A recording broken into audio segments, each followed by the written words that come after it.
Hello everyone. Start करते हैं class 11th का फिजिक्स टॉपिक। और लास्ट जो हमने किया था डायमेंशन फार्मूला, उसके आगे कंटिन्यू करते हैं, उनका यूज़ करते हैं एप्लीकेशन ऑफ डायमेंशन फार्मूला। तो फर्स्ट एप्लीकेशन आपके पास conversion of unit into another, one to another, एक क्वांटिटी। फॉर एग्जांपल, अगर मैं एक क्वांटिटी लेंथ मेजर करनी है बिटवीन ए एंड बी, तो यहाँ क्वांटिटी क्या आपके पास, length, physical quantity, separation, distance between A and B. तो मैं इस कैलकुलेशन को सॉल्व करने के लिए एक स्टैंडर्ड मेजरमेंट डिवाइस यूज करूंगा। तो इसकी मेजरमेंट के लिए मान लो एग्जांपल के लिए मैंने इसे स्केल डिनोट कर दिया, कोई भी एक स्केल। तो इस स्केल से इस सेपरेशन को कंपेयर करना है। तो पहले एक तो ये मेजरमेंट होगी, इसके बाद इसी के साथ दोबारा कंपेयर करोगे तो ये कंपैरिजन हो गया। तो ये एग्जांपल के लिए 1/2 आ गया। तो मैं नंबर पार्ट, तो टोटल क्वांटिटी लेंथ क्या कहूंगा, इस सेपरेशन को मैंने इससे कंपेयर किया और कंपेयर करके मेरे पास एक तो नंबर आ गया और एक इसकी वैल्यू। तो मेरे पास ये फिजिकल क्वांटिटी जो किसकी इक्वल आई, यूनिट, यानी कि ये वैल्यू, ये लेंथ कितनी है, तो कोई स्टैंडर्ड वैल्यू है 1 मीटर, 1 सेंटीमीटर, 1 किलोमीटर, ठीक है। और नंबर कितनी बार कंपेयर किया है, मैंने इसे 1.5 टाइम कंपेयर किया था।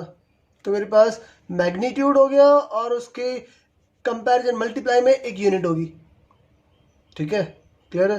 तो ये फिजिकल क्वांटिटी मेजर होगी, ठीक है। तो कन्वर्ट कर रहे हो इस लेंथ कैलकुलेशन को, लेंथ फिजिकल क्वांटिटी को, जो मेरे पास एग्जांपल के लिए ये मेरे पास नंबर होता है 1.5 मीटर। तो ये वाला पॉइंट क्या लिखा जाएगा आपके पास, n1, और ये उसकी यूनिट से मल्टीप्लाई कर रखा है इनटू 1 यूनिट, 1 मीटर।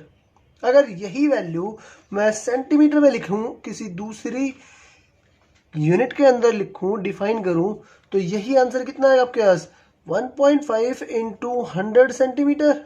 सॉल्व करके ये आपके पास 150 सेंटीमीटर आ जाएगा। ये टोटल दोनों इक्वल है। ये तो हमने 6th 7th 8th इस स्टैंडर्ड में पढ़ रखा है। ये दोनों क्वांटिटी क्या आपके पास, मैग्नीट्यूड वाइज ये क्वांटिटी इक्वल आ रही है। चाहे मैं यूनिट मीटर में लिखूं तब भी उसकी वैल्यू, और चाहे सेंटीमीटर में लिखूं दोनों सेम ही होंगी। बट नंबर पार्ट दोनों के केस में क्या है, डिफरेंट है। एक में n1 है तो दूसरे में क्या आ रहा है आपके पास, n2। एक यूनिट में तो n1 नंबर आ रहा है।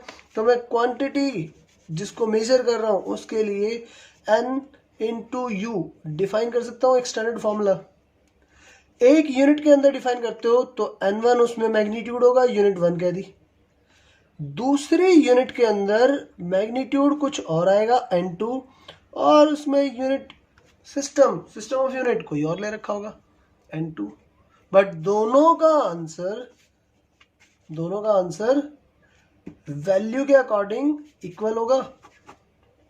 कई पॉइंट समझ में आया। इसी कैलकुलेशन को एक एग्जांपल के अकॉर्डिंग सॉल्व करते हैं, ठीक है, एक क्वेश्चन के अकॉर्डिंग सॉल्व करते हैं कि application part conversion of unit कहाँ यूज किया हमने। ये पॉइंट है, क्या रखा है, कन्वर्ट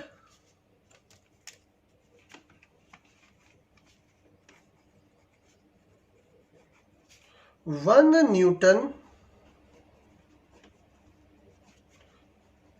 इनटू डाइन वैल्यू। अगर मैं ऑब्जर्व करूं, न्यूटन है SI यूनिट और डाइन आपके पास CGS यूनिट, ये अदर सिस्टम के अंदर है, CGS सिस्टम के अंदर है। तो मेरे पास क्वांटिटी न्यूटन डिफाइन करते हैं। न्यूटन के आपके पास फोर्स क्वांटिटी है,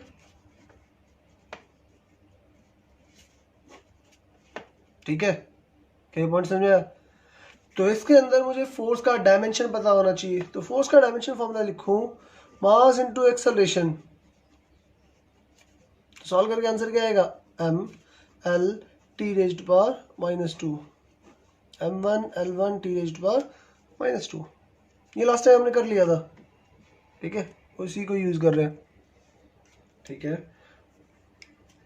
तो अभी थोड़ी देर पहले फॉर्मूला समझाया था, quantity N1 U1 is equal to N2 U2, ये दोनों इक्वल यूज करनी है। N1 पहले सिस्टम के अंदर, SI सिस्टम के अंदर न्यूटन जिसे डिफाइन कर रखा है, उसमें N1 वैल्यू कितनी है आपके पास 1, ये वैल्यू कितनी है आपके पास 1।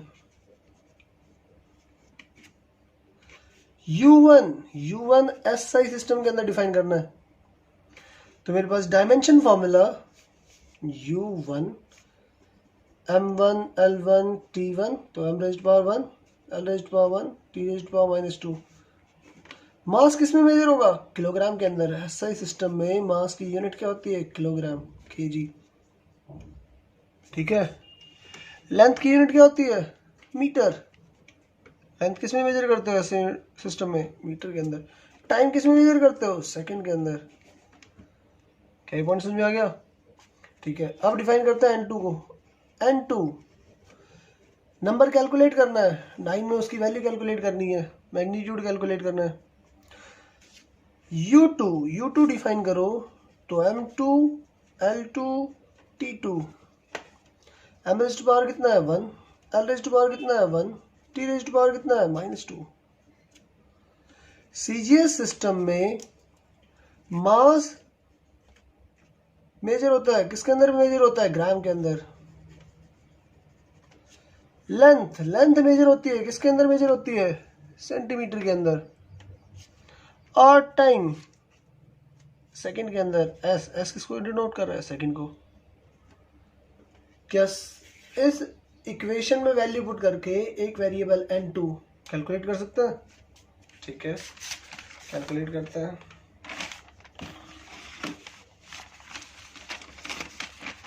देखो ये पॉइंट आ गया आपके पास, ये सारी वैल्यू नोट डाउन कर देते हैं, ठीक है। N1 U1 is equal to N2 U2। N1 की जगह 1 वैल्यू पुट करनी है, U1 की जगह पुट करना है kg। देखो ये रहा, इसको कंटिन्यू करते हैं इसमें, ठीक है। यहाँ पे kg पुट कर देते हैं, यहाँ मीटर पुट कर देते हैं, और यहाँ सेकंड पुट कर देते हैं। तो पुट हुआ kg raised power 1, metre raised power 1 और second raised power -2। N2 calculate करना है।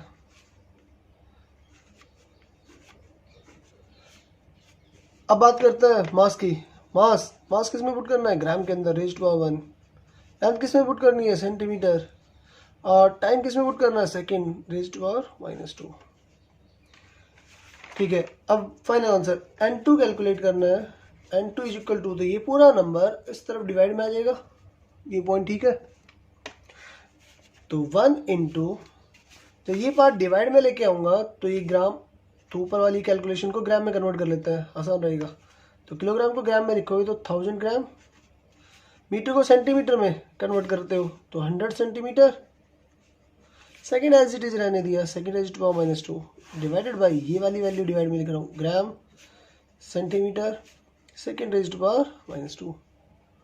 क्या ये पॉइंट ठीक है, ठीक है। Centimetre cancel, second square cancel, gram cancel. तो पूरा नंबर पार्ट ये वैल्यू सॉल्व करके क्या 10 टू पावर 5 आंसर आ गया। तो N2 आंसर कितना आ गया आपके, 10 टू पावर 5। तो मेरे पास 1 newton is equal to 10 to power 5 dyne value. क्या इसके इक्वल होगा या नहीं होगा, ये पॉइंट समझ में आया, क्लियर है, ठीक है। सिमिलरली एक और क्वेश्चन अटेम्प्ट करते हैं इसी से रिलेटेड, सेकंड क्वेश्चन। ये कहा गया, कन्वर्ट जूल्स इनटू अर्ग, ठीक है। कन्वर्ट 1 जूल इनटू अर्ग, एक जूल को कन्वर्ट करो अर्ग के अंदर, कि हाउ मेनी अर्ग्स, ठीक है। जूल किसकी यूनिट है, ये पता होना चाहिए। क्वांटिटी, किस क्वांटिटी को मेजर करने के लिए हम जूल यूज करते हैं? तो जूल एनर्जी के लिए, वर्क के लिए जूल, ठीक है, वर्क की यूनिट क्या आपके पास? जूल। तो मुझे क्वांटिटी के बारे में पता लग गया, कई पॉइंट समझ में आया। तो जब मैं डिफाइन करूंगा quantity N1U1 is equal to N2U2, तो मुझे U1 इसका डायमेंशन फॉर्मूला लिखना है। किसका डायमेंशन फॉर्मूला लिखना है? वर्क का। तो वर्क कैलकुलेशन होती है force into distance, perpendicular distance, force into distance. तो फोर्स के लिए लिखा गया मास इनटू एक्सेलरेशन, डिस्टेंस के लिए लिखा गया L। ये कैलकुलेशन सॉल्व करके क्या M L raised to power 2 T raised to power -2, ये आंसर आ गया डायमेंशन फॉर्मूला। तो जब मैं फॉर्मूले में पुट करूं N1 वैल्यू कितनी है? 1। N1 का आंसर कितना पुट कर दिया? 1। U1, तो U1 डायमेंशन फॉर्मूला ये लिखा है M1 L1 raised to power 2 T1 raised to power -2 is equal to N2 into U2। तो dimension formula M2 L2 T2 की टर्म्स में लिखते हो डायमेंशन फॉर्मूला। तो पावर कितनी है? 1 1 और 1 2 और -2, ठीक है ये पॉइंट, ठीक है। अब 1 into mass, joule SI unit है। जूल क्या है आपके पास? SI unit. और ये कौन सी यूनिट है? CGS सिस्टम है। तो जब मैं SI यूनिट के अंदर मास को पुट करूं तो मास क्या है? किलोग्राम। लेंथ क्या है? Metre raised to power 2। Time क्या है? Second raised to power -2। N2 calculate करना है। मास क्या आपके पास? ग्राम। CGS के अंदर मास किस में डिनोट होता है? ग्राम में मेजर होता है। लेंथ किस में मेजर होती है? सेंटीमीटर। और टाइम किस में मेजर होता है? सेकेंड। तो second raised to power -2। N2 calculate करना है। तो N2 ये नंबर पार्ट कहाँ आ जाएगा? डिवाइड के अंदर।